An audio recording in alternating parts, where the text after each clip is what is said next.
Hey everyone. I decided to get on here because there's been a lot going on.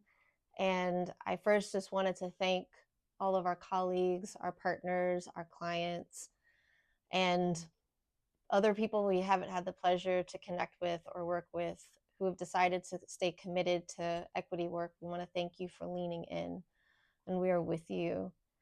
This is a challenging time, and we thought we would share some insights that we've developed over the years, and those insights feel even more pertinent now as people are trying to figure out a way forward given everything that's going on in our political climate. I want to share that one thing that we've learned, and these are things that we did that we found not successful or not helpful in doing equity work, was when we taught people what to think, what to say, and what to believe.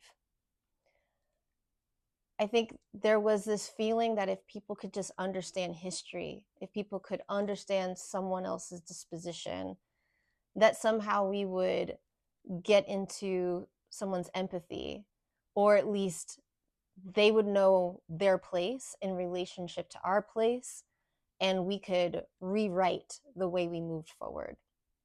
And what we found was that we cultivated a lot of guilt and shame, and sometimes a lot of arrogance, and a lot of staking our agendas into the ground. And people weren't hearing each other, people didn't know how to move, or people moved prematurely.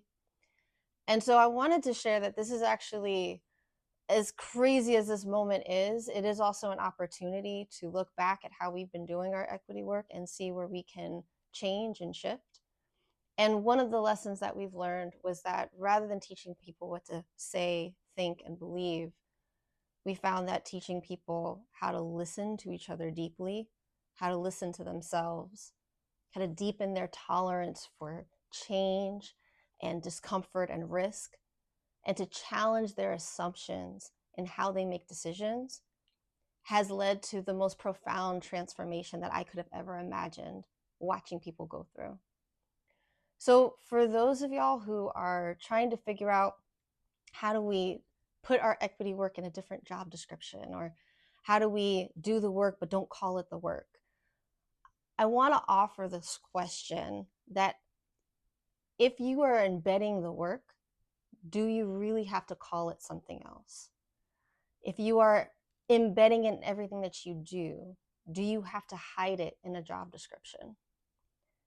I know times are hard right now, and we've seen this moment before as a society, and I believe that we will continue to grow through it.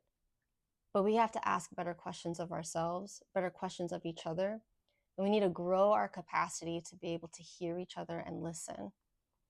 And so I offer that to you as something that we've learned. Those skill sets to be able to listen, challenge assumptions, deepen our tolerance and capacity for risk is really where the bedrock of equity is. I mean, if you think about it, equity work is an adaptive challenge. I think I've talked about that before.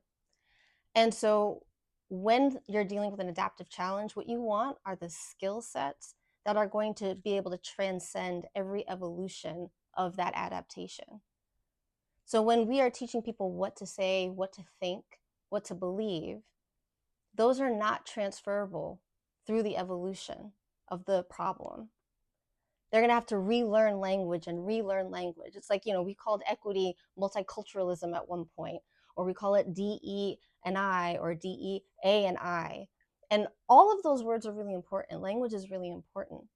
But also, at the end of the day, how important is it what we call it versus how we listen to the messages that we're hearing, how we are able to make sure that people are seen, valued, and heard.